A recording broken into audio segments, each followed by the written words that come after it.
네, 2부입니다. 꼰대 말고 어른 네 번째 시간 장기려 박사님에 대해서 이야기 나누고 있습니다. 이야기 들으면서 대부분 이제 법과 원칙이라는 건 자기 자신을 보호하기 위해서 존재하는데 타인을 살리기 위한 원칙주의자는 굉장히 매력적이구나라는 생각이 들었어요. 1부를 들으면서. 2부도 기대하겠습니다. 계속 이어가 주시죠.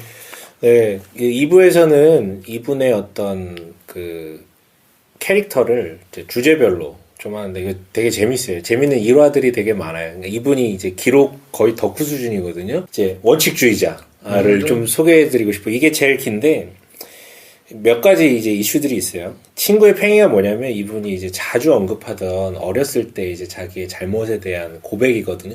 누가 시키지도 않았는데 자기 혼자 고백을 해요. 뭐냐면 소학교 다니던 시절에 신발장에서 굉장히 훌륭한 팽이를 발견한 거예요. 그때 애들이 맨날 팽이치기 하고 다니던 시절 같은데 돌로 만든 팽이에요. 그러니까 자기 팽이는 나무 깎아서 만든 팽이고 이러다 보니까 힘이 없잖아요. 돌팽이는 이거는 뭐 거의 무적이죠. 너무 부러웠던 거야. 그래서 신발장에 있길래 이거를 자기 친구 건데 뽀렸어요. 훔친 거야. 훔친 거야. 나 그 뽀렸던 단어 좀 안 썼으면 왜? 세비였어. 세비였어. 꼬리 너무 옛날 깠어. 사람 같지? 왜? 옛날엔 다 그렇게 얘기했어. 야, 꼬리 깠다. 근데 우리 엄마 이건 언제야 이거? 우리 엄마 그걸 못 쓰겠어. 아 그래? 아, 세볐다까지는 좀 괜찮은데 뽀렸다가 뭐냐 그러면서 그게 그거죠 뭐. 아무튼 그 뒤로 매번 이겼어요. 근데 팽이 주인이 이제 돌려달라고 얘기를 하니 이거 누가 봐도 자기 팽이니까. 근데 끝까지 우긴 거 이건 내 팽이야. 우리 집에서 만든 거야. 그거 네 거랑 달라. 막 이렇게 우긴 거지. 말도 안 되는 걸로. 쓰레기네. 근데 양심의 가책을 느껴서 뭘 쓰레기야. 뽀린 적 없어? 예? 살면서 뽀린 적 없어? 있죠. 있잖아. 네. 뭘? 이 사람은 자기가 다 고백을 했어 좀 대놓고. 저도 사실 예전에 누가 쓰레기야? 뭐 훔쳐봤어? 에? 뭐 훔쳐봤어? 뭐 사람 마음도 훔쳐봤고. 말도 안 되는 소리야. 진짜 말도 안 되는 소리 이렇게. 근데 나 이거 어렸을 때 이제 막 슈퍼 가서 뭐 많이 그치, 훔치잖아요. 나도 그래 봤어. 나는 슈퍼에서 뭐 훔친 적이 없고 난 진짜 기억나는 게 한 번 훔친 적이 있어요. 왜냐면 어렸을 때 엄마가 용돈을 많이 줬어. 어렸을 때 용돈 굉장히 많이 줘서 나는 부럽다. 원하면 사면 되거든.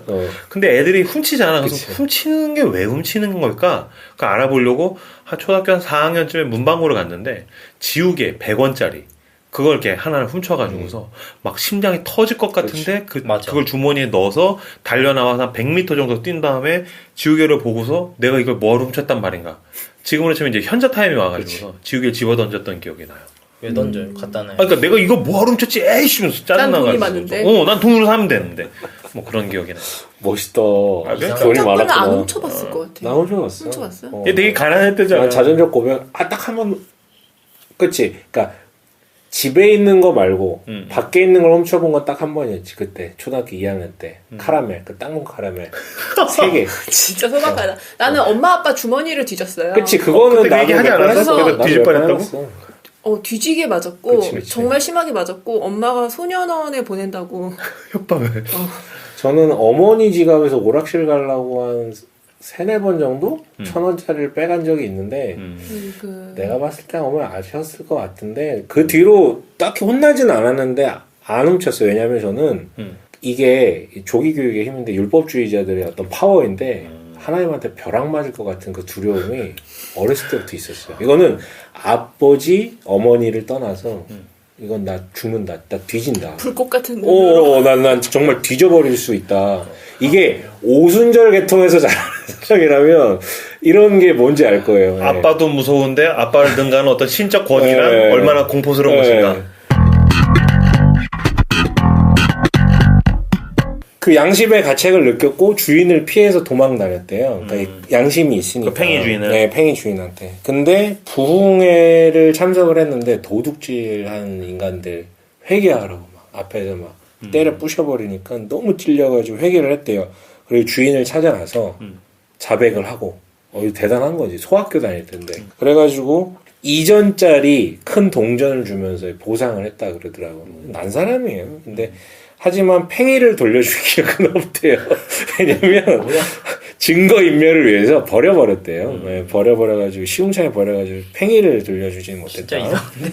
근데 이 에피소드가 선생의 글에 되게 자주 반복되면서 나온다. 그러니까 자기 어렸을 때 내가 이런 짓을 했다. 나이를 먹어가면서 자백하고 돈을 갚아주었지만 더 철저하게 먼저 가서 고백하지 못하고 도망 다녔던 그 일에 대해서 후회하면서 또 밖으로 드러난 행동에 대해서만 회개를 했을 뿐 비겁함까지는 회개하지 못했던 것이 너무 부끄러웠다라는 자전적 고백을 한 번이 아니라 수차례 남겼다라고 얘기를 하더라고요. 그 앞에 프롤로그에 그 소주제로 얘기했다 그랬잖아요. 그래서 이 지강유철 씨가 뭐라고 얘기를 했냐면 이면과 표면의 경계를 허문 사람. 그러니까 안 사람과 그러니까 속 사람과 겉 사람이 전혀 차이가 없는. 저는 이걸 약간 원칙주의자로 좀 표현을 하고 싶은데 정직의 화신이었어요. 또 무슨 일이 있었냐면 무슨 얘기 하려고 했어요? 근데? 아니 이 얘기 들으니까 어거스틴이 쓴 고백록에서도 그다음 맨날 옛날 얘기 엄청 하면서 유추하잖아. 그 사람은 그럴만해. 워낙 지랄맞게 만만히 살았기 때문에 그럴만해 그 사람은. 근데 어거스틴 나도 생각이 났던 게 어떤 성자의 회개라는 건 되게 미미한 것까지 회개를 하잖아. 자기 성찰을. 그러니까 회개를 하면 할수록 내가 그리스도의 빛에 가까워질수록 그쵸. 자기에게 있는 부끄러움을 더 많이 알게 되는 것 같아. 근데 현대에 와서 그리스도인은 회개를 하니까 부끄러움을 모르는 사람이 되어가는 그쵸. 경향이 있잖아요. 그러니까 어느 순간부터 우리 안에 구원파적 영성 같은 거죠. 그러니까. 이미 회심을 했고. 근데 나는 오히려 이런 도둑질을 고백하는 거는 사실 좀 별거 아니라는 생각이 들어요. 네. 왜냐면 내가 사실은 옛날에 이랬어라고 부끄러움을 고백하는 게 그거 자체가 되게 자기 의의가 된다. 그러니까 뭐 내가 의롭게 보이고 싶어서 이런 의도는 없지만 그것보다 더 은밀하고 부끄러운 건 사실 공개적으로 말을 하는 경우를 많이 못 보거든요. 못하는 게 있겠지. 자, 이제부터 보시면 돼요. 아, 이 사람이 어떤 얘기들을 하는지 대단한 인간이에요. 왜냐면 그 영도에서 조그마한 병원 할 때 일인데 개복 수술하는데 비장 쪽에 종양이 있었대요. 배를 갈라놓고 보니까 보인 거야, 종양이. 그래서 그것을 떼겠다고 손을 대기만 했는데 그게 그러니까 의학 용어가 있어요. 자연 파열이라는 용어인데 이걸 써요, 이분이. 그러니까 이게 내가 떼다가 그런 게 아니라 대기만 했는데 이게 이렇게 약간의 미세한 어떤 반응 때문에 터지는 거라. 피가 너무 많아가지고 어디서 피가 흐르는지 출혈점을 잡을 수가 없어서 너무 당황해서 이제 제대로 처리를 못해서 수술대에서 운명했대요. 그래서 어떻게 했는 줄 아세요? 지바를 경찰서로 가버렸어요. 의료 과실이라고. 내가 의료 과실이다. 내가 죽였다. 그랬더니 이제 경찰관이 코흡방귀를 끼면 당신 의사 면허증 있어? 의사 면허증이 있는 의사가 환자를 수술하다가 죽었는데 그걸 어떻게 하라는 거예요, 자기한테. 그래서 할 수 없지. 그냥 넘어가야 된다. 그리고 넘어갔다. 이걸 이제 공개적으로 또 다 써가지고 남겨요. 그리고 동성애 이게 좀 이렇게 획기적인데 1976년 고신대학 복음병원 원장이자 교회 장로 신분이었잖아요.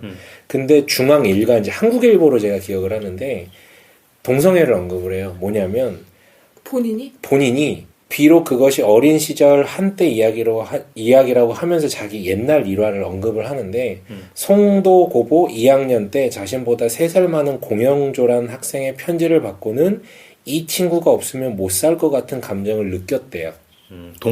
동성에 대한 어떤 일종의 사랑의 감정이겠죠. 그것이 연애 감정이 아니었던가라는 것을 반문하는 글을 일간지에 기고를 한 거예요. 물론 선생은 감정 이상의 행위는 없었다라고 얘기는 하지만 위선을 싫어하는 그 어떤 76년이고요. 고신대학 원장 시절이었고요. 교회 장로 신분이었어요. 진짜 획기적이다. 이건 처음 듣는 일화다. 자신에게 어쨌든 감정적으로나마 그런 일이 동성애적 있었다. 성향이 있었었다. 어렸었을 때. 그러니까 이게 지금 저희가 이게 뭐 옳고 그름에 대한 이런 부분은 나중에 따로 이제 다룰 때 얘기를 할 부분이지만 이 당시에 이 정도 사회적 위치에 있는 양반이 굳이 누가 물어보지도 않았는데 이게 들으니까 무시무시한 거죠. 근데 이렇게까지 하는 게 이 사람의 뭐 정직과 위선에 대한 척도라고 할 수 있을까요? 너무 그러니까 이분이 갖고 있었던 어떤 신념 중에 몇 가지 요소가 있는데 평화에 대해서 되게 무식할 정도로 평화를 주창을 해요. 그래서 이따가 좀 소개를 하고 싶은데 정권에 대해서 거부하는 장면도 등장하지만 그것을 그 깨부수기에서 데모하는 장면도 거부를 하는 장면이 나와요. 이런 장면들이 몇 개 있어요. 그리고 정직에 대해서도 늘상 주장하는 부분이고 그러니까 이해 안 되는 부분이 있는데 그 정도로 대단한 부분이 있다라는 것을 좀 그러니까 나도 이거는 결벽증에 가깝다고 생각해. 영적 결벽증. 그리고 이거를 일반화할 수 없다고 생각해. 모든 사람이 이렇게 해야 된다라고 할 수는 없겠으나 어쨌든 이 사람이 하려고 했던 그 정신 같은 거 있잖아. 자신에게 있어서 부끄러움을 알고 이게 나한테 있어서 어떤 문제가 있다는 것에 대해서 어떻게든 고백하려고 하고 또 책임지려고 하는 부분 같은 경우는 높이 살 수 있다라고 봐요. 나는. 그렇죠. 맞아요. 그리고 이제 기홀병원이요. 평양 연합기독병원에 이제 경성의전이라는 학교에서 레지던트 조수 생활을 끝내고 30살에 기홀병원 외과 과장으로 갔는데 백인재 박사, 그러니까 자신의 스승은 자신의 후계자로 학교에 남아서 교수 생활을 했으면 좋겠다라고 계속해서 주장을 했지만 선생님은 아까 얘기했듯이 교수보다는 가난한 환자를 치료해야 된다. 자기의 사명이다라고 생각을 해서 사양을 했어요. 그리고 스승은 이제 대전 도립병원 외과 과장 자리를 권했대요. 거기는 그 교수까지는 아니지만 일제가 관장하는 병원이었고 거기에서 외과 과장을 한다라는 것은 그 국내에서는 굉장히 출세길을 오를 수밖에 없는 그런 자리였는데 돈도 굉장히 많이 주고 근데 의사가 되기를 결심했을 때 하나님께 서약을 한 게 시골 의사로 가겠다라는 부분이 있었기 때문에 그거를 자기가 거부를 했대요. 근데 그 나중에 뭐라고 이제 남기냐면 그 제안이 사탄의 심각한 유혹이자 도전이었노라라고 이제 고백을 해요. 왜냐면 돈도 주고 명예도 주는 자리였기 때문에. 근데 그거를 거절했지만 그런 유혹이 있었다라는 것을 다 기록으로 남겨요. 다행이다. 욕망이 있던 사람이야. 네, 어떤 굉장히 어떻게 없겠어. 흔들림이 있어요. 왜냐면 돈이라는 부분도 있고 그런 부분을 남기고. 근데 또 돈에 대해서 또 이게 또 투명했던 게 이분 구두 사건이 뭐냐면 선생님은 이제 명동에서 사람을 만나고 명륜동까지 걸어 다닐 만큼 검소한 사람이니까 그러니까 버스도 안 타고 걸어 다녔다는 거예요. 그걸 아끼기 위해서. 근데 1962년 5개월간 병원에서 그러니까 미국과 유럽을 유람할 수 있게끔 그래서 선진 의료 기술도 배우고 학회도 참석하고 관광도 하고 이렇게 하라고 이제 본인 돈이 없으니까 사람들이 경비를 마련하고 보건병원에서 $2,000를 지원을 했대요. 파격적이죠. 많이 준 거예요. 근데 단 한 푼의 외화라도 아끼기 위해서 열심히 걸었대요. 그러니까 나이 50 넘긴 교수가 의과대학 교수가 갔는데 그 구두가 떨어진 거야. 현지에서 사는데 $2짜리 중학생용 구두를 사가지고 그걸 또 사서 그걸 이제 신고 다녔던 거예요. 국내 들어와서도 그 구두를 1년 동안 계속 또 신었대요.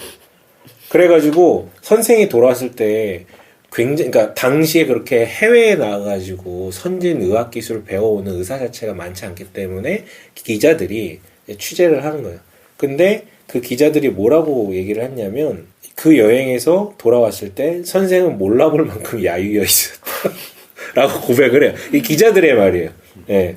구두 밑창에 구멍이 날 만큼 걸었을 뿐만 아니라 돈을 아끼려고 싸구려 빵만으로 끼니를 때울 수밖에 없었기 때문에 어찌 수척해지지 않았을까. 그리고 그렇게 여행 경비를 절약해서 보건병원에서 쓰라고 준 $2,000를 그대로 다 남겨와가지고 반납을 했다라는 거예요. 대단한 거죠. 그러니까 그런 어떤 대단하네요. 예, 어떤 나랑 비슷하네. 너랑 전혀 다르지. 전혀 다르지. 그리고 하지만 이제 그 원칙이 개인에게만 적용된 게 아니라 사회를 향해서도 됐는데 61년 부산의대 교수 시절이었는데 쿠데타 세력, 그러니까 박정희 쿠데타 세력이 이제 막 정권을 잡아가지고 그 부산의대, 그러니까 부산대 총장을 마음대로 임명하면서 허울뿐인 선거를 한 거예요. 그러니까 미리 지명해놓고 선거는 이렇게 치르게 한 거죠. 근데 모든 교수들 중에 유일하게 반대표를 던진 거예요. 왜냐하면 본인이 뭐라고 기록을 남기냐면 자기가 월남한 이유 중에 하나가 투표의 자유인데 그것을 내 마음대로 하지 못하게 하는 일을 받아들일 수 없다라고 해서 다 보고 있는 앞에서 다른 사람을 찍고 투표를 해버린 거예요. 그러니까 이런 것만 봐도 진짜 대단한 거고 두 번째 사건은 박정희 전 대통령이 69년 삼선 개헌을 추진할 때 반대 서명을 해버려요. 여기다 대고 세 번째 사건이 되게 재밌는 게 전두환 대통령이 정권을 잡았어요. 신군부가 들어서가지고 식사 제의를 거절한 일이 있는데 아 진짜? 뭐냐면 무슨 일 때문인지 모르는데 전두환 대통령이 부산으로 온 거예요. 와가지고 그날 급조해가지고 이제 그 지역에 있는 명망 있는 사람들과 식사 자리를 만들려고 호출을 한 거지. 몇 사람을 불렀는데 그 중에 한 명이 이제 장기력 박사였어요. 근데 당일에 원래 장기려 박사가 주례를 서기로 한 부산 아동병원 정우영 박사 내와 저녁 약속이 있었대요. 근데 갑자기 당일날 연락이 온 거야. 전두환 그 대통령 비서실로부터. 그래가지고 일설에 의하면 전두환 대통령이 이때 식사를 하면서 그 장기려 박사한테 보사부 장관, 보건복지부 장관 자리를 제의하려고 했었다라고 하더라고요. 근데 거절을 해요. 선약이 있기 때문에 난 갈 수 없다. 깡 대단하다. 네. 그리고 30분을 늦었대요. 후배 그 아동병원 그 줄에 서기로 한 그 사람들에게, 그러니까 한 번도 약속을 늦는 사람이 아닌데 왜 늦었냐고 물어보니까 웃으면서 이런 일이 있었다라고 고백을 해서 이제 알게 됐다라고 얘기를 하더라고요. 대단한 거예요. 그리고 네 번째가 뭐냐면 아까 얘기했잖아요. 85년도 해빙무드에서 전두환 정권이 이제 그 이벤트를 벌이기 위해서 남북 그 이산가족 만남 그걸 추진할 때 장기려 박사에게 제안을 했는데 먼저 거절하고 이번에 강제적으로 하려고 그러니까 만약에 보내면 안 온다. 나 하나님 믿는 사람이라 거짓말 못한다. 그래 버린 거예요. 그래 안 간 거예요. 근데 아까 읽었을 때 뭐 이런 사람이 그랬어 그랬는데 배경을 알고 나니까 전두환 정권이 그랬으니까 이 사람 성격이면은 그럴만 했을 것 같은데. 그렇죠. 이게 그냥 개인적인 그게 아니라 좀 어떤 역사의 흐름 가운데에서 저항했다고? 그 절개를 지켜야 되는 그거잖아요. 근데 반대적인 얘기를 또 하나 할게요. 이제 성산사문이라고 있는데 아까 평화 얘기했잖아요. 본인만의 어떤 신념이자 원칙이에요. 성산사문이 뭐냐면 자기가 이제 정리한 건데 사랑의 동기 없이는 언동을 삼가야 합니다. 옳은 것은 옳다고 아닌 것은 아니다 해야 합니다. 잘못된 것은 나의 책임이라고 믿고 해결하도록 합시다. 이런 3원칙 가운데 병행했던 게 이제 평화라는 가치였는데 결벽증적으로 이걸 추구해요. 그래가지고 학생들이 그 의과대학 학생들이 데모에 참가하는 것에 대해서 선을 그어요. 그리고 이분이 민주화 인사들하고 굉장히 교류가 많긴 했는데 나서서 뭔가를 한 적이 없고 시국에 대해서 평을 하거나 막 뭐 이렇게 대잡을 이런 게 없었어요. 사회 비판적인 발언도 하지 않고. 네, 그래서 민주화 세력으로부터 저 사람은 우리랑 함께한 사람이 아니다라고 폄하까지도 받았었고 하지만 아시겠지만 함석건생이 늘 어떻게 보면 평생 동반자로서 함께 했었던 걸 보면 늘 그들을 지지하면서 하긴 했지만 대놓고 그걸 하지 않았고 또 학생들이 데모 현장으로 가는 것에 대해서 굉장히 부정적으로 보는 하지만 또 앞에서는 뭐 박정희 정권이든 전두환 정권이든 심지어 김일성 앞에서도 자기 할 말을 다 하고 그렇게 살았. 그러니까 이게 어울리지 않는 것 같은데 때로는 이쪽에서는 또 이렇게 공격받고 저쪽에서는 저렇게 공격받을 수밖에 없는데 본인 그렇게 사신 거예요. 그러니까 이걸 어떻게 조화시켜야 될지 저는 아직도 좀 의문이긴 한데 그런 원칙 가운데 저희가 살았다라는 것이죠. 재밌는 사건이 95년도 이제 죽음을 앞두고 있었을 때 거동도 좀 불편하고 이제 치료받고 있었을 때였는데 너무 위대한 사람이니까 동상을 건립하려고 학교 같은 데 세우려고 동상 건립하려고 찾아와가지고 사진 찍으려고 했는데 평소에도 그런 거 되게 싫어했거든요. 근데 그날따라 가만히 앉아 있었대요. 옆에 양아들이 지켜보고 있다가 저 노인네 저런 노인네가 아닌데 그랬는데 아니나 다들까 지팡이를 치켜 올리더니 내 동상을 만드는 그놈은 벼락을 맞아 죽어라 하고 소리쳐버리고 뒤로 말라당 넣어버렸다고 하는 거예요. 그러니까 참 재밌는 것 같아요. 재밌는 양반 같아요, 이 양반.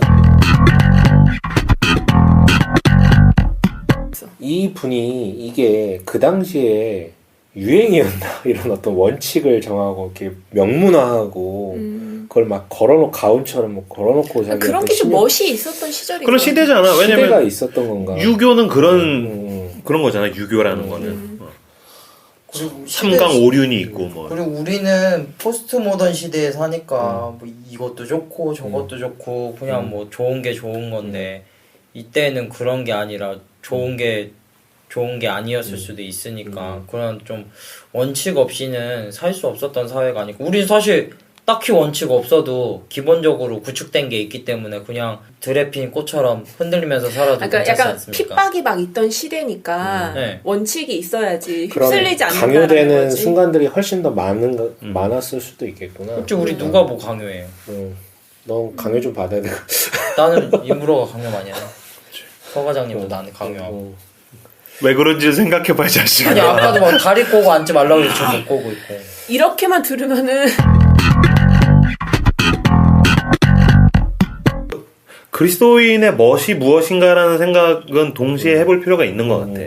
왜냐면은 지금 나 여러 가지 물론 생각들을 하게 되는데 어떤 면에서 장기라 박사가 굉장히 멋있어 보이는 건 뭐로도 움직일 수 없는 사람이잖아. 쉽게 네. 맞아. 힘으로 움직이지 않아. 권력과 폭력으로도 움직이지 않아. 죽이려면 죽여. 나 그렇게 할 수 없어. 그런 사람이야말로 모든 걸 다 가진 사람보다 모든 걸 다 가져도 그걸로도 움직일 수 없는 사람. 진짜 무서운 사람이잖아. 근데 어떤 면에서 현대 그리스도인이 너무 쉽게 어떤 달콤함과 이득과 그런 것들 앞에 움직이잖아요. 약속도 안 지키고 그렇죠. 자기 한 말도 안 지키고 저 사람은 뭐 저렇게 쉽게 움직여? 저렇게 말을 번복해? 저렇게 쉽게 넘어가? 그런 면에서 그리스도인의 멋이라는 게 없어지는 게 아닐까. 내가 절대로 타협할 수 없는 무언가가 있다. 나는 지키는 신의가 있다. 내가 지켜야 할 명분이 있다. 이런 게 우리의 그리스도인을 더 멋있게 해주는 게 아닌가라는 생각은 해요. 사실 우리도 강요받는 상황이 없는 건 아니거든요. 그치. 코드가 다른 거지. 예전에 어떤 결핍과 어떤 이데올로기와 이런 것 때문에 강요받았다면 지금은 조금은 긍정적인 의미일 수도 있지만 유혹이라고 표현할 수 있겠지만 그쵸. 그런 상황들이 되게 많은 건데 일종의 자기합리화일 수도 있고 원칙이라는 것을 막 어디 뭐 이렇게 뭐 가온처럼 써놓을 필요까지는 없겠지만 지금 일부러 얘기한 것처럼 너무 멋없는 그리고 너무 줏대 없는 포스트 모던이라는 것도 사실은 되게 재밌는 게 자기가 뭔가 있는 상태에서 타인을 존중하는 거지 포스트 모던이라는 게 자기 합리화의 또 다른 또 뭐죠? 그 쉴드 논리가 되잖아요. 그쵸. 지금 우리 사회가 그런 거니까 어쩔 수 없잖아. 없잖아. 이런 게 너무 많아가지고 이게 지금 좀 한 번쯤은 되돌아볼 필요가 있는 부분 같아요. 자기가 손해보는 원칙은 굉장히 멋있는 것 같아요. 그렇죠. 그러니까 나한테 이득이 되는 원칙 그거는 내 원칙이 아니야. 그래서 지가 다 그거 파일을 쳐먹어. 그래서 지가 이득을 봐. 자기가 그 게임의 승자가 돼. 그 원칙은 정말 최악인 것 같은데 내가 손해보는 원칙은 너무 멋있을 수 있는 것 같아요. 그건 내 원칙이 아니야. 이렇게 가는 거. 저는 또 궁금한 게 뭐 원칙 뭐 있다 뭐 그리스도인의 멋이다 좋은데 원칙이 있으면은 그대로 그걸 다 지킬 수도 있는 게 아니잖아요. 그럼 사람이니까. 근데 지킬 수 없을 것 같다고 해서 원칙을 안 세우는 거는 되게 근데 그렇진 않은데 어쨌든 이 사람은 그런 원칙을 세웠고 그거를 진짜 올곧게 잘 지켰잖아요. 그래서 소위 말하는 난 사람이다. 그래서 어른이죠. 뭐. 그러니까 그거 어떻게 할 수가 있을까?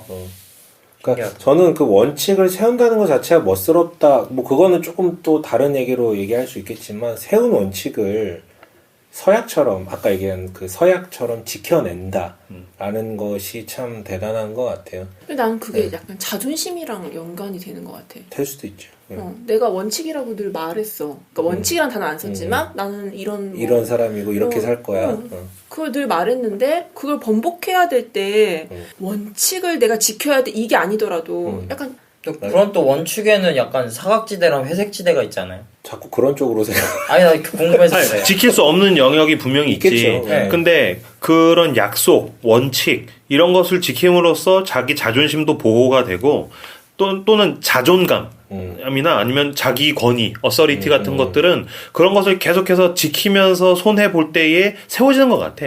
그러니까 제가 이 원칙주의자를 제일 앞에 소개를 했고 1부 때도 잠깐 언급한 것 같은데 저는 이분의 인생을 보면서 이런 원칙들이 있었기 때문에 훨씬 더 자유한 사고를 하고 어떤 구속받지 않는 그런 삶을 산 게 아닐까라는 좀 그런 생각을 하게 되더라고요.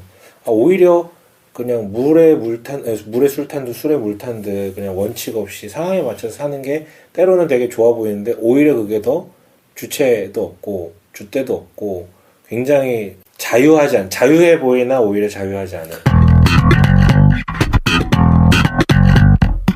두 번째는 사람을 사람으로 대했던 사람이라는 표현이 있는데 일종의 박애주의자 같은 느낌도 되고 이게 근데 이제 그냥 일반론적인 박애주의자가 아니라 신앙에 근거했던 것 같고 자기 인격이 근거했던 것 같아요. 재밌는 사건이 하나 있어요. 아까 서약 얘기를 했는데 여기서 또 한 번 나와요. 뭐냐면 일본인 여간호사 사건이 있었는데 경성의전 조수 그러니까 즉 레지던트 4년차 때 선생이 한국 후배 조수들과 축구를 하고 의무실로 들어갔을 때 한 후배가 소독해 놓은 거즈로 코를 이렇게 푼 거예요. 여기 있으니까 코가 나오니까 풀었는데 이것을 본 일본인 주임 간호사 하노라는 사람이 이 표현이 정확히 맞는지 모르지만 마아야 라시 이슈아에네 센세이 이렇게 얘기를 했대요. 저 일본어 잘 몰라요. 아, 이 일본 말이에요. 일본 말이에요. 네. 빵점 드리겠습니다. 시부리언 줄 네.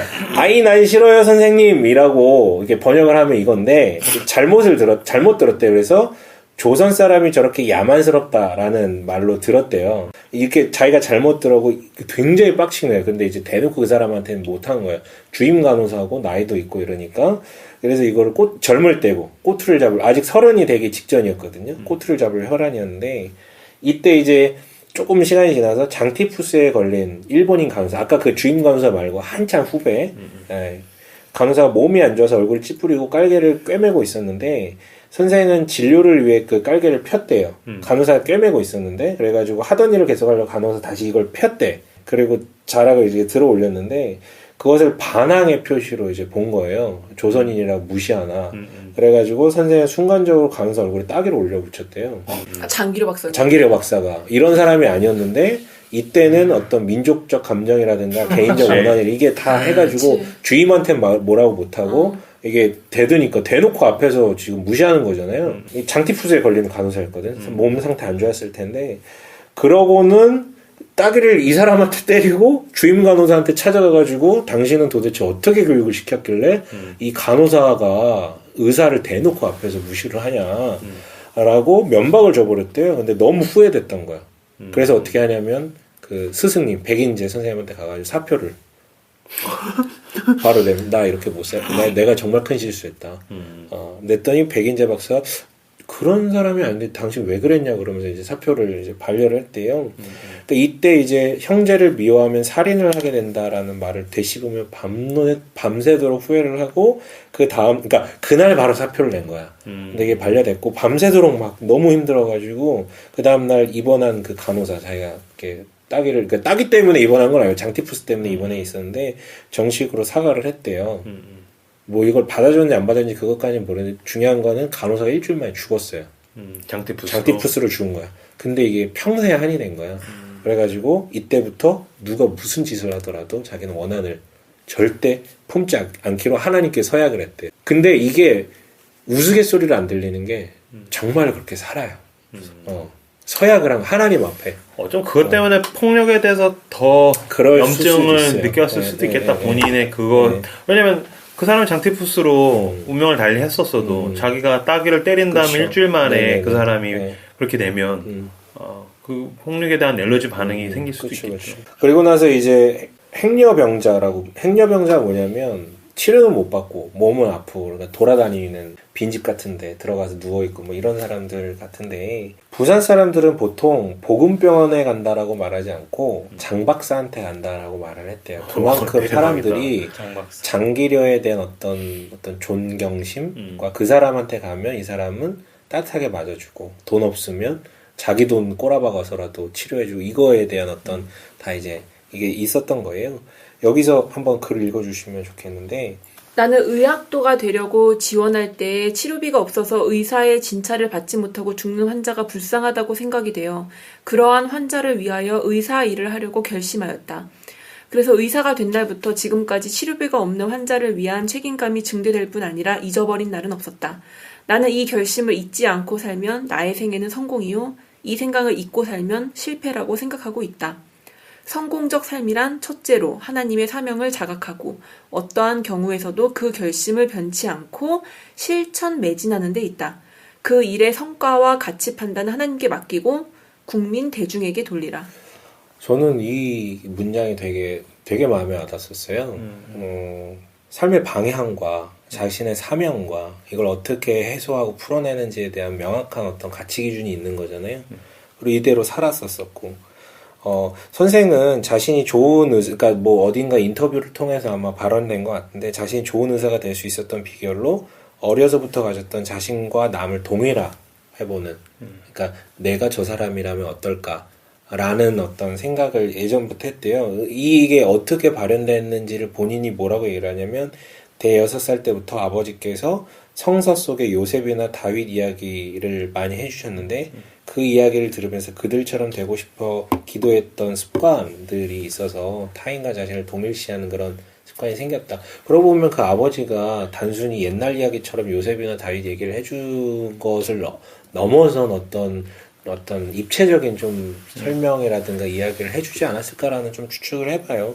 그런데 어쨌든 의사가 돼서도 내가 환자 자신이라면 이런 어떤 환자와 자신을 동일시하는 이미지 트레이닝이라 그럴까요? 뭐 이런 것들을 굉장히 많이 반복을 했다 그래요. 그리고 굉장히 계기가 됐던 사건이 있는데 1957년 어느 날 22살을 먹은 청년이 보건병원으로 선생을 찾아왔대요. 위궤양 환자이고 수술만 하면 곧 나을 환자인데 돈이 없는 거예요. 청년의 딱한 처지를 듣는 순간 그 청년이 오기 직전에 북에 있는 가족들을 생각하고 있었는데 청년이 왔는데 자기 아들이랑 너무 닮은 거야. 북쪽에 있는 첫째 아들. 못 보고 있는.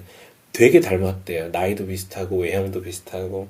근데 그 청년 역시 또 부모도 없고. 그래가지고 동의서만 받아오면 내가 무료로, 왜냐면 수술하다가 또 문제 생길 수 있으니까 동의서만 받아오면 무료 치료를 해주겠다 그래서 동의서 받아와서 치료를 해줬고 잘 치료받았는데 이 경험이 선생에게 결정적인 흔적이었다. 그러니까 자기 아들이라고 생각이 드니까 섣불리 치료하기도 어렵고 또 함부로 치료하지도 않고 돈을 막 그렇게 생각하는 그런 부분도 이제 사라지게 되고, 그래서 이런 기록을 남겼어요. 그 후로부터 나는 환자를 진료하면서 내가 환자 자신이라면 하고 생각할 때가 많아졌다.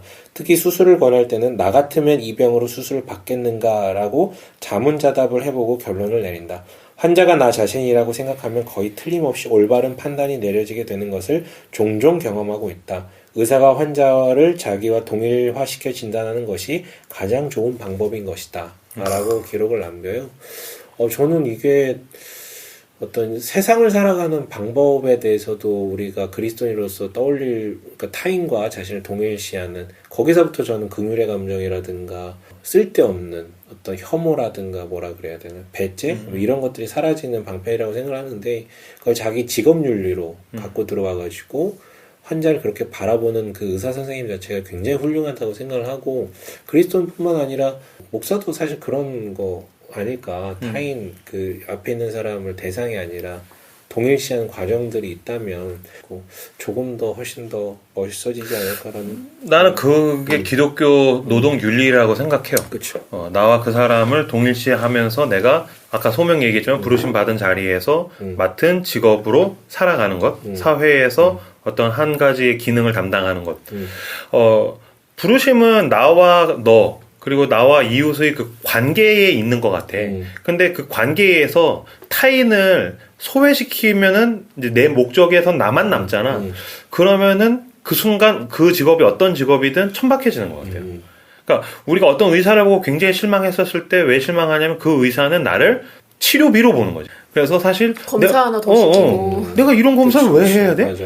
어떤 변호사가 천박해진다고 했었을 때 변호사가 한 사람을 어떤 억울한 사람으로 보는 게 아니라 수임료로 본다든지.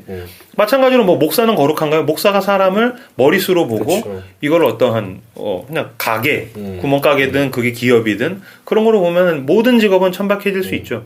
그러면서 하나님의 부르심이라는 건 나와 그 사람과의 관계, 그렇다면 동일시하면서 내가 여기서 할 수 있는 일이 무엇인가라고 생각할 땐 의사만 거룩한 게 아니라 모든 직업이 거룩해질 수 있다고 생각해요. 조금 전환이 되었던 기점이 뭐냐면 박영선 목사님이라고 계시는데 그분이 다윗 설교를 하시는 거 시리즈를 들은 적이 있어요. 그 전까지만 해도 다윗은 저한테 굉장히 위인이었거든요. 근데 그 목사님께서 설교 중에 다윗을 굉장히 쓰레기처럼 이제 얘기를 하는 거예요. 근데 저는 그런 설교 처음 들어봤거든요.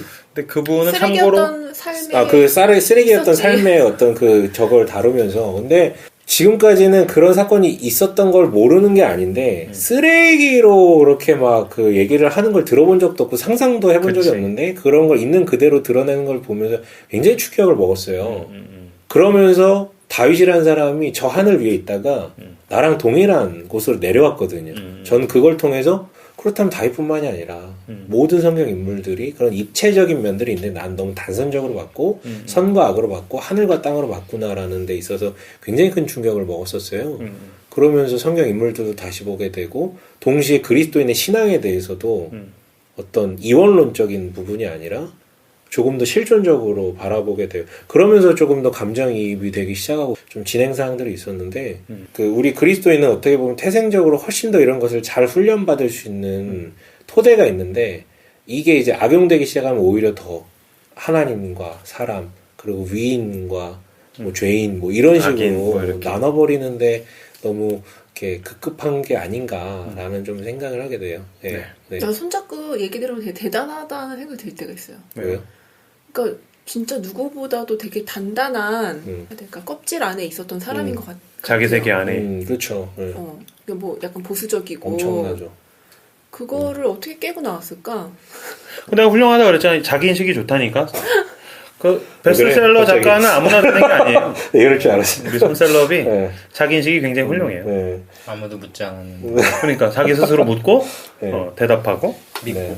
그래서 아무튼 그렇게 진료를 하기 시작했는데 정말 대단한 게 부산대 의대 교수로 강의를 시작한 지 얼마 되지 않아서 부산대 병원 서북쪽에 위치한 조그만 판잣집에 8명의 행렬병자들이 방치되어 있는 것을 알게 돼요. 누구도 가르쳐주지 않았는데 이걸 알게 된 것 자체가 정말 대단한 건 그러니까 찾아간 것 아닐까. 그러니까 토해된 지역들을 일부러 우리 같은 경우는 그런 곳들을 기피하잖아요. 근데 이 사람은 그런 것들을 찾아간 것 아닐까 싶었고 그래서 그곳을 방문해 실태를 파악한 다음에 친분이 있는 이들과 부산기독의사회를 만들어 회비를 걷어서 이들을 돌보기 시작해요. 심지어 거기 전담의사를 한 명 이렇게 배치하기도 하고 근데 방문해서 치료한다는 게 한계가 보여서 자기가 원래 있던 복음병원 그 의사들과 간호사들 현장 견학을 보내요. 자기 밑에 있던 사람들이 그러니까 무조건 가서 치료 이게 아니라 한번 이렇게 견학을 보내는 거죠. 그 사람들이 근데 자기들 입으로 여기는 우리가 방문해서 치료할 게 아니라 병원으로 데려와야 된다. 이거 본인 입으로 이제 얘기가 나오게 돼요. 그래서 그 행렬병자 사역이 그렇게 구현이 되게 되거든요. 그래서 이만열 교수가 이 어떤 사례들을 보고 이렇게 얘기를 해요. 이만열 교수가 뭐라고 얘기하냐면 그 장기려 선생은 예수가 의사였다면 이럴 때 어떻게 했을까를 끊임없이 물었던 의사였기 때문에 그것이 가능했을 것이다. 왜냐하면 어떻게 그 사람들을 발견하는 것 자체가 되게 대단한 건데 그야말로 거기에 사람이 있다. 그렇죠. 이걸 본 그런 거잖아요. 것들을 이제 본 거고 찾아간 거고 그리고 그것을 치료해야만 한다라는 당위성 가운데 그것을 하기 위해서 만들어간 거잖아요. 만들어가는 과정도 자기 권위를 사용해서 이렇게 압력을 넣어서 한 게 아니라 이렇게 깨닫게끔 어떤 사람 안에 있는 어떤 신앙 혹은 인류의 이런 것들을 발현되게끔 하는 그리고 이 일을 하면서도 간질 환자들의 모임인 장미회라는 단체가 있었는데 20년이 넘도록 이 장미회를 섬겨요. 그래서 그 장기려 박사가 소천하실 때 가장 슬퍼했던 사람들이 장미회, 간질 환자들 이게 완치가 잘 안 되니까. 네. 근데 한 사람이 한 10년 동안 고생했는데 완치가 된 사람이 있는데 이분이 이제 장기려 박사가 소천한 이후에 아마 남긴 멘트 같은데 이렇게 얘기를 해요. 병세가 심해 성질이 급해지고 화가 머리끝까지 날 때가 되면 박사님은 저의 두 손을 꼭 잡고 온몸이 땀으로 흥건해질 때까지 기도를 해주셨어요. 그러니까 치료가 되는 부분이 아니니까 기도를 해줬다라는 거죠. 그분은 부모님보다 더 날 아끼고 걱정하셨어요. 라고 이제 멘트를 남겨요. 이분이 김일성 치하 북한 병원에 있을 때도 조건으로 내걸었던 게 뭐였냐면 나는 수술 전에 꼭 기도한다. 이거를 이제 조건을 내걸고 그러니까 그리고 주일은 나는 쉰다. 나는 예배 드려야 된다. 이거를 확답을 받고 김일성 의과대학에서 교수로 재직을 했었다라고 얘기를 하더라고요. 그러니까 이런 부분이 참 대단한 거. 사람을 사람으로 그냥 보는 것 자체가 이게 말이 쉽지. 그러니까. 이게 쉬운 게 아니잖아요. 그리고 또 다른 류의 사람을 사람으로 본다는 게 저는 함석헌 선생하고 교제를 했던 부분 같아요. 이게 또 대단한 건데 너무 코드가 안 맞잖아. 고신교단 장로고 여기는 막 이러고. 근데 함석헌 선생이 나중에 이런 얘기를 해요. 이거 인보로 한번 읽어주셨으면 좋겠는데 신앙에 관해서 내가 아는 것은 그 단순성입니다. 거의 어린이를 연상하리만큼 그저 단순히 믿습니다. 나 같은 것은 생각이 많아서 이런 설명 저런 설명이 있고 의심도 많이 하고 변하기도 많이 했는데 장 박사는 그와는 정반대입니다. 7, 80년 전 장로교가 처음으로 들어오던 때의 신앙 그대로 지금도 가지고 있습니다. 평양서는 산정연교회의 장로였고 여기 와서도 다시 세워진 그 교회의 장로입니다. 그럼 아주 보수주의요. 어떤 이들같이 신사참배를 하고 요새같이 개방적인 신앙을 가지는 사람은 마귀의 자식이라 해서 사귀기도 싫어하는데 그런 것이 조금도 없습니다. 아주 매력이 있습니다. 다른 사람 같으면 자기 신앙이 그 바닥에서 흔들릴 만한 그 이단의 소리를 들으면 목에 핏대를 놓치며 반박을 하든지 그렇지 않으면 당장 거래를 끊겠는데 그는 조금도 그런 기색이 없습니다. 말로 표시할 정도도 아니 되어 나도 그저 가만히 있습니다만 참말로 탐복하지 않을 수 없습니다. 그러니까 본인이 어떤 스탠스에 있는 줄 알고 사람들로부터 어떤 공격을 받는지도 알고 있는데 개의치 않고 자기랑 계속해서 교제를 하고 관계를 그래서 지속했던 함석헌 거. 선생이 그런 시를 썼나? 뭐라고요? 왜 그 시 있잖아요. 자네 그게 그런 사람을 어. 가졌는가? 그게 장기려 씨 생각하면 쓴 거예요? 아니 그렇지 않은데 왠지 이제 그 주변에 이런 좋은 사람들 떠오르는 사람 중에 하나였을 수도 있겠지. 아 그게 함석헌 선생님이 쓴 거예요? 네. 아 나 왜 다른 사람? 그리고 그 한동대 설림병원 이건호 원장이라는 분이 이 함석헌과 장기려의 관계를 되게 이상하게, 그러니까 누구나 다 이상하게 봤어요. 왜 저 사람하고 어울릴까? 그리고 이게 안 맞는데. 그래가지고 물어봤대요, 직접. 그 글이 남아있는데, 이건호 원장이 쓴 게. 나도 장기려 선생이 어떻게 함석헌 선생과 만나나 하는 생각을 한 적이 있었거든요. 나도 모르게 제도권 사람들의 사고를 닮은 거야. 그래서 언젠가 건방지게도 선생님, 함석헌 선생님과 왜 교제를 하십니까? 라고 질문했었습니다. 선생님이 제게 말씀해 주신 것은 그때가 군사정권 시절인데 함 선생님은 지금 기독교에서 떠나 있다는 비판을 받지만 우리 시대의 정권이나 힘의 핍박을 받으면서 의로운 이야기를 한다고 하셨습니다. 그래서 선생님은 함 선생님의 목소리가 하나님께서 우리에게 들려주시는 소리가 아닌가 생각했다는 것입니다. 중요한 것은 장기려 선생은 꼭 설교, 정형화된 어떤 것을 통해서만 하나님의 음성을 듣는 것이 아니라고 생각했던 것이 분명합니다. 오히려 대형교회, 대형집회는 분명 하나님의 뜻이 아니라고 이해했습니다. 때문에 선생은 하나님이 이 시대에 누구를 통해 말씀하시는지에 굉장히 민감하셨던 것입니다. 그렇기 때문에 함 선생님과 계속 교제를 하셨던 것이 아닌가 저는 생각합니다. 함석헌 선생의 말씀의 핵심은 정의를 통한 평화였다는 것입니다. 그 점은 함 선생님이 예수님이 말씀하신 것과 같다고 하셨습니다. 네, 저는 사실 함석헌 선생님을 정확한 애는 잘 몰라요. 그리고 이렇게 아무리 따지고 봐도 약간 결은 다를 수 있다고 생각을 하는데, 장기려 선생이 남긴 이 말 있잖아요. 꼭 설교, 정형화된 것을 통해서만 하나님의 음성을 듣는 것이 아니라고 생각을 했다라는, 이런 생각을 하는 것 자체가 신박하고 대단하다라는 생각이 들고요. 이분이 나중에 교회 개혁 뭐 이런 거 생각할 때, 교회 비판할 때 이제 73년과 74년에 대형 집회가 한번 있었잖아요. 빌리 그레함 전도 집회랑 엑스플로 74 민족복음대, 여기에 참가를 하셨었대요. 근데 하고 나서 시니컬하게 비판을 했다고. 왜냐면 여기에서 예수님의 전도 방법을 찾을 수도 없고, 여기 다녀온 사람들이 올바른 생활을 결심하는 사람도 없고, 도탄에 빠진 이웃의 괴로움을 자신의 책임으로 느끼는 자도 찾아보기 어려운노라 라고 고백을 해요. 그러면서 오히려 그 가치를 구현하는 함석헌 선생이, 그러니까 그가 정말로 신앙이 있냐 없냐, 교회를 떠났냐 마냐, 그걸 별개로 그를 통해서 나에게 주는 시대적인 메시지나 우리에게 주신 하나님의 뜻이 있다라는 부분을 자기는 갖고 있기 때문에 계속해서 교제를 한다라고 고백했다라는 게 대단한 것 같아요. 야, 이렇게까지 구속받지 않고 어떻게 관계를 하고 원칙대로 살아가고 살 수 있을까? 사실 우리 관계의 지옥 속에 빠져 있잖아요. 보면은 교회 개혁이라는 것도 이게 자기랑 친한 사람은 또 얘기 안 해. 근데 안 친하면 또 신랄하게 까고 뭐 이런 부분들도 있고. 근데 그때 그 김교신 선생에 대해서 이야기할 때 그 무교회주의 이야기할 때 거기서 굉장히 중요하게 여겼던 가치와 또 보수주의 장로교회에 있었지만 이 장기려 선생이 어쨌든 삶을 통해서 구현하고자 했던 그 가치, 예수 그리스도의 사랑이라는 그 가치가 굉장히 맞닿아 있고 맞물려 있다는 생각이 들어요. 그래서 함석헌 선생이랑 친할 수밖에 없었겠구나. 나 이 얘기 들으면서 아, 둘이 되게 추구하고자 했던 그리스도인이라는 가치, 추구하고자 했던 어떤 예수님의 사랑을 이 사회에, 하나님의 나라 가운데에 라는 가치가 굉장히 둘이 닮아 있는 것 같아. 자, 그리고 그 다음 주제는 뭐냐면 아마추어리즘을 고집했던 의학도라는 건데, 그러니까 일종의 탁월성을 추구한 거야, 자기 영역에서, 의사로서의.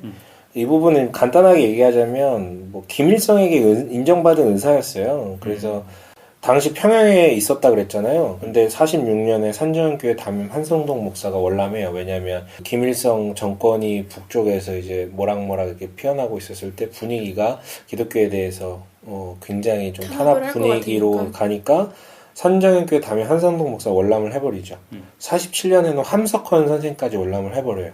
근데 그는 평양에 남아있어요. 45년도에는 한경주 목사 월남을 했었고 꼭 해야 되는 것 아니면 그 자리를 옮긴 적이 없었던 사람이에요. 제가 무엇에도 일생을 움직이지 보니까. 않아. 그러니까 일생을 다 보지 않으면 왜 이 사람이 여기 있었지? 약간 뭐 용공문장가 뭐 이렇게 생각할 수 있는데 그런 게 아닌 것 같고 사명이라든가 어떤 뭔가 자극이 있지 않는 이상 자기 자리 부여된 그 자리를 이렇게 쉽사리 움직이지 이탈하지 않았던 사람인 않는. 것 같아요. 부산에 있었을 때도 서울에 3년 동안 그 10시간 기차 타면서 매주 왔다 갔다 했지만 서울에 정착하지 않고 부산에 정착을 해버리거든요. 이런 것들이 참 대단한 것 같은데 이때 그렇게 김일성 대학교에서 교수로 하는데 병원 물품 부족하고 그러니까 월급은 되게 많이 나왔대요 그 당시에. 근데 병원 물품이 없으니까 자기 월급으로 다 꼬라박아가지고 그걸로 이제 하고 그러다 보니까 47년 말에 대통령상에 해당하는 모범 일꾼상을 받았다라고 하더라고요. 그 정도로 인정받는데 북한에서. 그럼 김일성 주치 같은 거였던 거예요? 그런 그러니까 건 아니에요? 그 썰에 의하면 김일성 맹장 수술을 했다. 이 사람이 장기라 박사가? 직접 했다라는 썰이 있는데 그거는 아닌 것 같아요. 본인이 안 했다라는 뉘앙스로 얘기를 했다고 하니까 그리고 선생 하나님에 따라서 그렇게 모범 일꾼 상을 받은 직후에 하나님의 뜻에 따라서 열심히 환자를 치료했기에 받은 상이라고 해서 상금 잔액을 교회에 헌금하고 뭐 이런 어떤 일이 있었고 또 남한에 와서도 학자로서의 태도 뭐냐면 아들의 회고에 따르면 없는 사람을 위해 봉사하더라도 실력 있는 의사가 되어야 된다. 이 말 참 멋진 것 같아요. 라고 하면서 의학 공부를 철저하게 하셨대요. 그래서 되게 재밌는 일화가 뭐냐면 92년도 뇌혈관 장애로 쓰러졌을 때 3개월 동안 병원에 있으면서 자신이 60년대쯤 30여 년 전에 지었던 외과학 교과서에 오류가 있음을 발견하고 양아들 손동길에게 타이핑을 부탁하여 이런 편지를 보냈대요. 병상에서 생각한 것은 지난 시절 저의 적은 지식의 결과로 오류를 범한 것을 마음 아프게 생각하여 용서를 비우니 바로 잡아주시기를 바라는 마음으로 몇 자 올리게 되었습니다. 널리 이해하시고 관용하여 주시길 바랍니다. 삭제해야 할 곳 외과학 강론 356페이지 아래에서 10번째 줄 뭐 한 세 어절 정도 되는 그거 삭제해달라. 그 제가 읽어봤는데 그 의학 용어라서 자세히는 모르겠는데 그거 삭제 안 해도 되는 내용이었어요. 제가 볼 때 가로 표시로 되어 있는 조그만 거. 대단. 근데 죽기 3년 전이에요. 80세 넘어가지고 그거 지워달라고. 그리고 제가 지금 얘기할 부분은 뭐냐면 우리나라 간 및 담독의 외과를 새로 개척하신 분이에요. 그래서 왜냐하면 이것도 약간 우연인데 부산 지역에서 근무를 하다 보니까 해산물 많이 먹는데 간디스토마 환자들이 너무 많은 거야. 그래서 계속해서 개복 수술하고 그거 연구하다가 59년 간암에 걸린 사람의 간에 대한 대량 절제술을 실시하여 성공하였고 이 간에 대한 연구 자체가 우리나라에 없었는데 이게 그러니까 일종의 센세이셔널하게 한 획을 그은 거예요. 그러니까 이게 뭐지? 지평을 넓혔구나. 지평을 넓힌 거예요. 그래가지고 이것 때문에 대통령상을 받아요. 61년에 이 보고로 인해서. 그러니까 그 분야에 대해서 굉장히 프로페셔널한 사람이었지만 그리고 그 연구를 절대 중단하지도 않았고 가난한 사람을 위해서 일한다고 내가 그게 막 허투루 할 게 아니다라는 말까지 했지만 그리고 저는 이 말이 제일 좋았어요. 경선 의전에서 획득한 단편적인 지식에 만족할 수 없었다. 이게 뭐냐면 의과 지식만으로는 온전한 의사로서 구실할 수 없다라는 삶의 방향이 있었던 거예요. 사회과학이나 문학서적 등 교양서적을 읽지 않았기 때문에 종합적인 인간으로서 자기 실력이 부족하다라고 스스로 평해요. 그래서 선생은 법관이나 의사의 경우처럼 전문 분야에 종사하는 사람들일수록 자신의 전문 지식에만 함몰되는 것을 불완전하고 위험하게 보았고 이게 신앙생활에까지 영향을 미쳤다라고 해요. 그래서 여기 서과장님 한번 읽어주실래요? 진정한 신앙은 현실에 충실해서 현실에서 자기의 본분을 다하여야 하는 것인데 현실 경시, 현실 도피의 나의 생활은 나의 신앙이 건전하지 못했음을 증명한다고 본다. 그런데 그것이 나의 성격을 잘못 만들어 지금에 있어서도 생각할 때나 독서할 때에 정신을 집중하지 못하고 무엇을 판단할 때에도 그릇 판단하는 습성으로 되어 있다고 생각한다. 이게 뭐냐면 자기가 어려서부터 배워온 신앙관 자체가 내세지향적인 어떤 그 신앙관으로 이제 배워오다 보니까 거기에 갇혔던 자기 자신을 반성하면서 얘기를 하는 거예요. 그거 되게 선도적인 거 아니에요? 지금도 보수 신앙을 견지하는 쪽에서 이런 오류들이 많잖아요. 그러니까 일종의 전문 지식화돼가 신학적 담론 안에서만 놀다 보니까 인간에 대한 이해가 부족하고 공감 능력이 떨어지고 성경을 모든 학문 위에 놓는. 그쵸. 그쵸. 뭐 그런 부분들. 근데 선생은 경성의전을 졸업할 때까지 모든 것을 하나님께만 맡기고 구원을 받으면 된다는 식의 신앙을 후일 냉혹하게 비판을 했다라고 얘기를 해요. 자기가 잘못 깨닫고 있었다, 알고 있었다라고 하면서. 그러니까 이게 저는 뭐 학문을 한다, 어떤 공부를 하는 모든 사람들에게 적용할 수 있는 부분 아닐까라는 생각도 들고, 이런 것들을 스스로 이렇게 막 자기 성찰을 하면서 확인을 하면서 지평을 넓혀갔다라는 것 자체, 의사로서 의학 지식에만 매몰되면 안 된다라는 것을 고백했다라는 것이 참 대단한 어떤 발자취가 아닌가라는 생각이 들어요. 그치.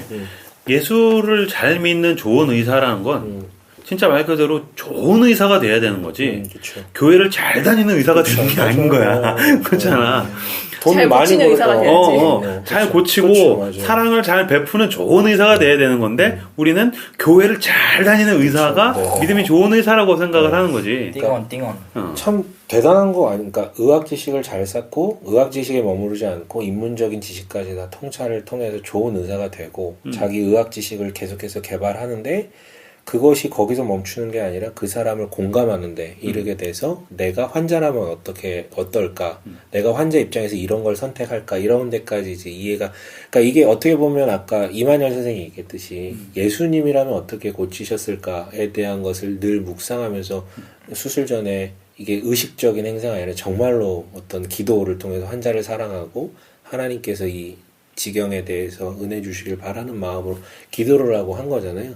그리고 나서 본인의 신앙생활도 정확하게 하신 이런 부분이 정말 멋있는 의사이자 크리스천의 어떤 모델이 아닐까라는 그러니까, 생각을 하게 돼요. 네. 그러니까 청취자분들도 이제 이런 생각을 계속 하시고 계시겠지만 내가 다니는 직장에서 내가 좋은 사람이 되는 것, 내가 이웃들 사이에서 내가 살고 있는 그 지역에서 좋은 누군가의 이웃이 되고 좋은 사람이 되는 것. 그게 믿음의 힘이라고 생각을 해요. 교회를 잘 나가는 이유가 거기 있는 거니까.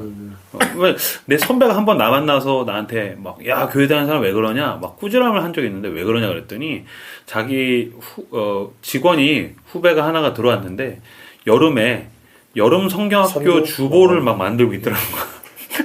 근무시간. 회사에서. 그래서 뭐 도장을 쾅쾅 찍어서 이제 무슨 도장을 찍나 그랬더니 여름 성경학교 주보에 어린이용 도장을 찍으면서 직장에서 그러고 있어서 야, 너 그걸 여기서 하면 어떻게 하냐 그랬더니 승질을 내면서 더 크게 찍고 있더라고. 진짜? 아니, 제 아는 사모님이 학원 원장인데 기독교인을 안 뽑는데요.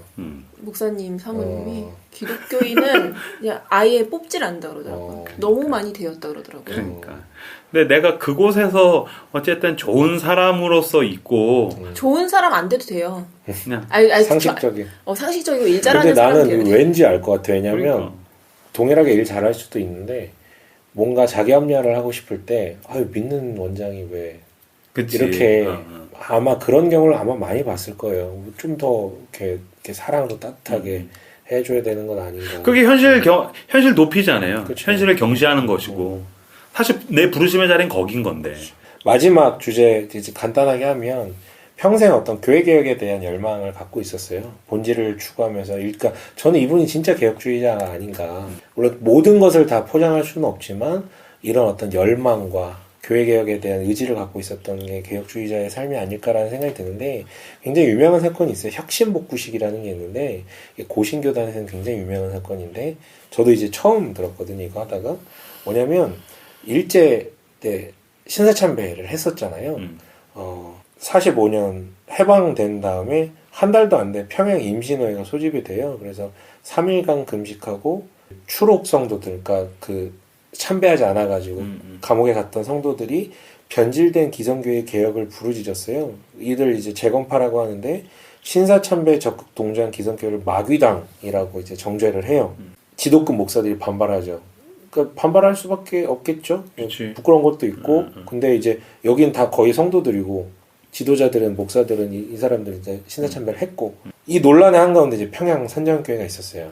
근데 평양 산정교회가 이제 분열하게 되는데 노예 가입 문제로 인해서 표면적인 이유로 분열되지만 결국 그 안에 또 정치적인 문제로 분리되게 되는데 노예에 가입하여 믿는 자들이 힘을 모아 북쪽 이북쪽이니까 이미 이제 해방 이후에 그 공산당 그 세력이 북쪽에 자리 잡게 하니까 우리가 노예 가입해서 힘을 모아 공산당에 맞서 신앙의 자유와 민주주의를 쟁취해야 된다. 이 되게 표현은 좋아요. 그러니까 이 초록 성도들은 반대로 교회는 정치적, 사회적, 민족적 문제에 직접 개입하거나 참여해서는 안 되고 신앙에 충실하여 순교 신앙을 계승해야 된다는 쪽으로 나뉘기 시작해. 그러니까 이 코드가 어떻게 이렇게 묶였는지 모르겠는데 친일했던 세력은 반공을 주장하면서 다시 연합하고 이렇게 돼야 된다라고 얘기를 하고 투옥당에서 그러니까 반일을 했던 분들은 이제 우리가 사회에 너무 참여하면 안 된다. 오히려 적폐 세력을 청산해야 된다. 이렇게 하면서 이제 투쟁이 시작되게 된 거예요. 장기리 선생님은 회고하기를 둘 다 일리 있다라고 봐요. 하지만 서로 나뉘어서 교회당을 빼앗기 위해서 5개월 동안 다투다가 약간 불미스러운 또 폭력 사태가 발생해요. 그래서 80%의 지지를 받던 그러니까 투옥 성도 측이 분리해서 나갔거든요.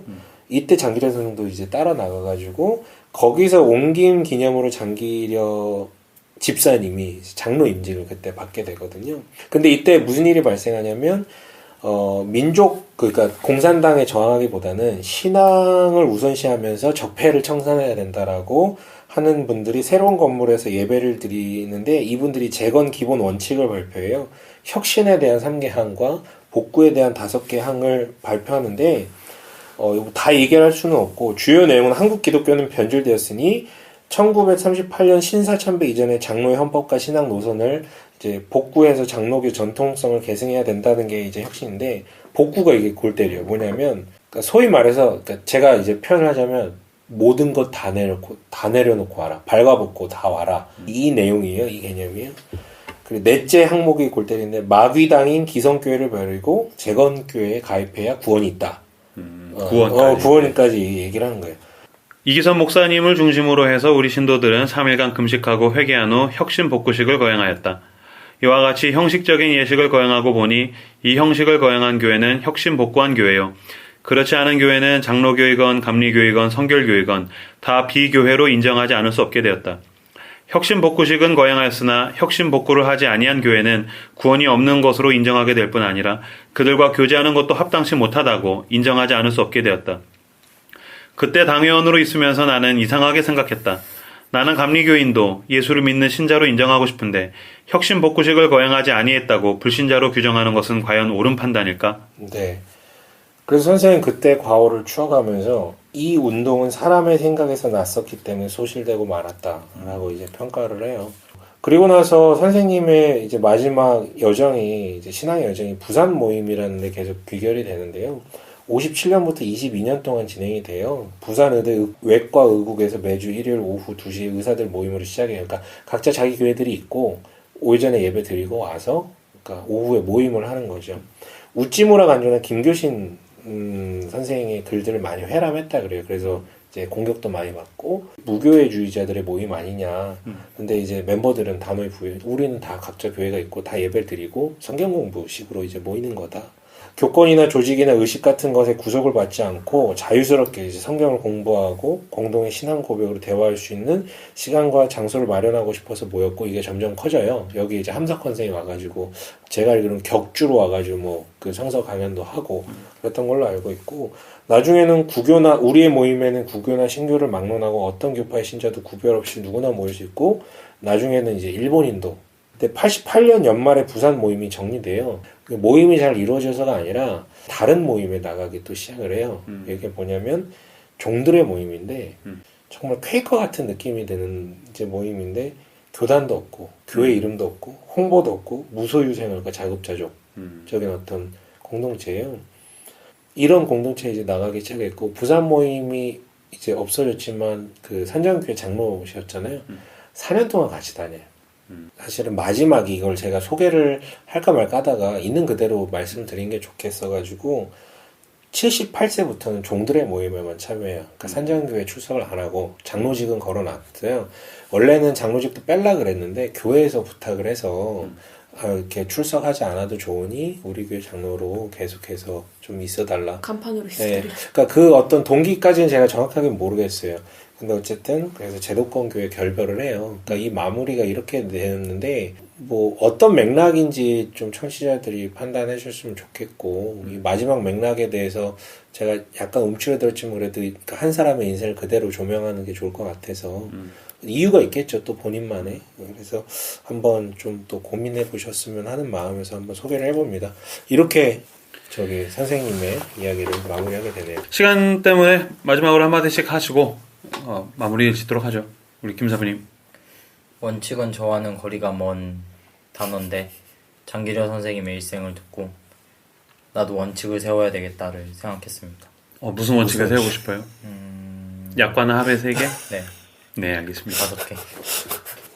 약간 우리나라에서 한 사람의 인생을 약간 위인전식으로 소비하는 게 되게 지긋지긋하다는 그렇죠. 생각이 드는 거예요. 근데 지금 보니까 내가 기독교인 의사와 관련된 에피소드를 어릴 때 들었던 것, 그러니까 설교를 통해, 예화를 통해 들었었던 것이 대부분 다 장기려 선생님과 관련된 건데, 뭐 한국의 슈바이처 막 그렇죠. 이러면서 네네. 장기려 선생님의 어떠한 그 기독교인으로서 선한 삶, 이렇게 헌신하는 삶, 이것에 대해서만 교회가 강조하고, 사실 뭐 슈바이처도 그 예전에 그 프로 뭐죠?